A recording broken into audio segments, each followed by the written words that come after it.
There has been a stunning breaking news development in the ongoing story of the most egregious, most dangerous, most embarrassing national security breach in modern American history.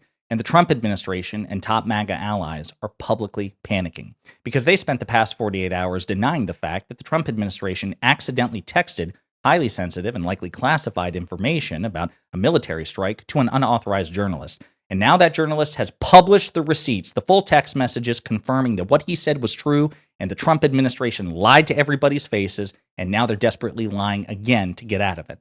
But before we unpack all that, if you end up liking this video and you want to support the channel, please be sure to hit the like, subscribe, and alert bells before you go. All right, friends, we're going to take a look at the full article, but here's the text in question as Kyle Griffin is discussing on Twitter. Breaking from The Atlantic, editor-in-chief Jeffrey Goldberg has released the Signal War Plans text thread. And this is a text from Pete Hegseth on the Signal app, giving a time. Weather is favorable. Just confirmed with CENTCOM that we are a go for mission launch. He gives the time, 12:15, F-18's launch, first strike package. 13:45, trigger-based F-18 first strike window starts.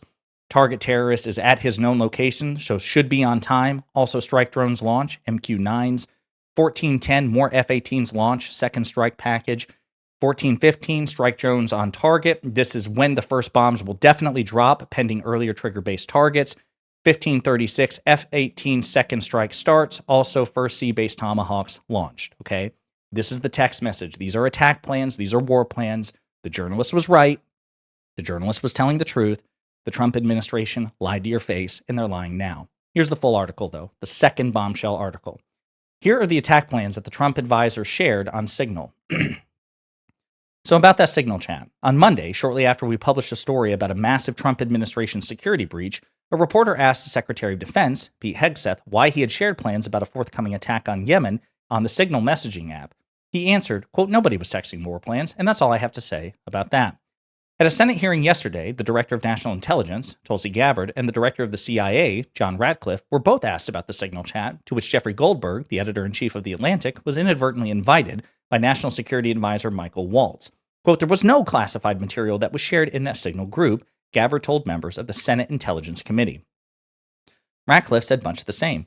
Quote, my communications, to be clear, in the Signal message group were entirely permissible and lawful and did not include classified information. Donald Trump, asked yesterday afternoon about the same matter, said it wasn't classified information.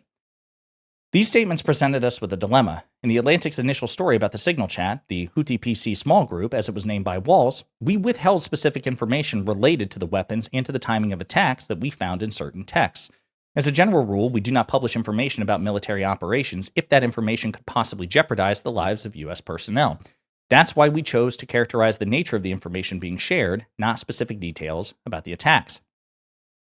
The statements made by Hegseth, Gabbard, Ratcliffe, and Trump, combined with assertions made by numerous administration officials that we are lying about the content of the Signal texts, have led us to believe that people should see the text in order to reach their own conclusions. There is a clear public interest in disclosing this sort of information that Trump advisors included in non-secure communication channels, especially because senior administration officials are attempting to downplay the significance of the messages that were shared. Experts have repeatedly told us that use of a Signal chat for sensitive discussions poses a threat to national security. As a case in point, Goldberg received information on the attacks 2 hours before the scheduled start of the bombing of Houthi positions. If this information, particularly the exact times that American aircraft were taking off for Yemen, had fallen into the wrong hands in that crucial 2-hour period, American pilots and other American personnel would have been exposed to even greater danger than they ordinarily would face. The Trump administration is arguing that the military information contained in these texts was not classified, as it typically would be, although the president has not explained how he reached this conclusion. Yesterday, we asked officials across the Trump administration if they objected to us publishing the full texts. In emails to the CIA, the Office of the Director of National Intelligence, the National Security Council, the Department of Defense, and the White House, we wrote, in part, quote, in light of statements today from multiple administration officials, including before the Senate Intelligence Committee, that the information in the Signal change about the Houthi strike is not classified and that it does not contain war plans, The Atlantic is considering publishing the entirety of the Signal chain. We sent our first request for comment and feedback to national security officials shortly after noon and followed up in the evening after most failed to answer. Late yesterday, White House Press Secretary Carolyn Leavitt emailed a response. Quote, as we've repeatedly stated, there was no classified information transmitted in the group chat. However, as the CIA director and national security advisor have both expressed today, That does not mean we encourage the release of the conversation. This was intended to be an internal and private deliberation amongst high-level senior staff, and sensitive information was discussed. For those reasons, yes, we object to the release.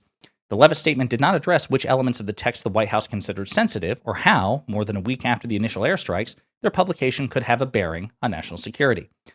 A CIA spokesperson asked us to withhold the name of John Ratcliffe's chief of staff, which Ratcliffe had shared in the signal chain, because CIA intelligence officers are traditionally not publicly identified. Ratcliffe had testified earlier yesterday that the officer is not undercover and said it was, quote, completely appropriate to share their name in the signal conversation. We will continue to withhold the name of the officer. Otherwise, the messages are unredacted.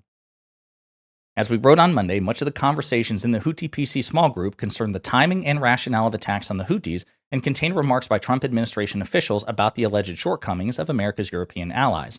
But on the day of the attack, Saturday, March 15th, the discussion veered toward the operational. So, as a matter of fact, it just basically transcribes the texts that I initially showed you.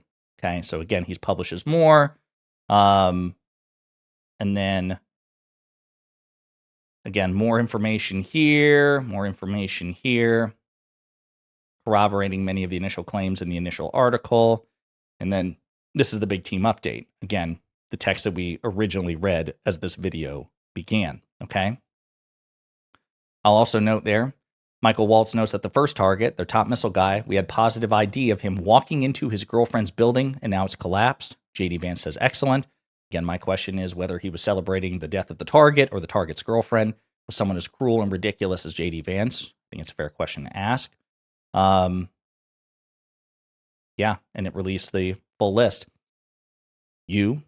Jeffrey Goldberg, Michael Waltz, Scott Bessent, that's the Treasury Secretary, Walker Barrett, Brian, Pete Hegseth, the Defense Secretary, Jacob, Dan Katz, Joe Kent, SM, presumably Stephen Miller, MAR, that's presumably Marco Rubio, John Ratcliffe, the CIA Director, Susie Wiles, the White House Chief of Staff, TG, Tulsi Gabbard, J.D. Vance, Vice President, Steve Witkoff, Donald Trump's envoy, I know to Israel, if not in general. So this is stunning, folks. This is a perfect corroboration of what was initially claimed. Michael Waltz added you to the group. You see that right here again, confirmation that Mike Waltz was indeed the person who added Goldberg to the group. Now, let's see. He breaks down some of the points in the text. He says, let's pause here for a moment to underscore a point. This signal message shows that the U.S. Secretary of Defense texted a group that included a phone number unknown to him, Goldberg's cell phone, at 11:44 a.m.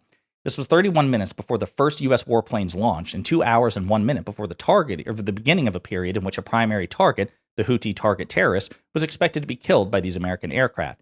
If this text had been received by someone hostile to American interests or someone merely indiscreet and with access to social media, the Houthis would have had time to prepare for what was meant to be a surprise attack on their strongholds.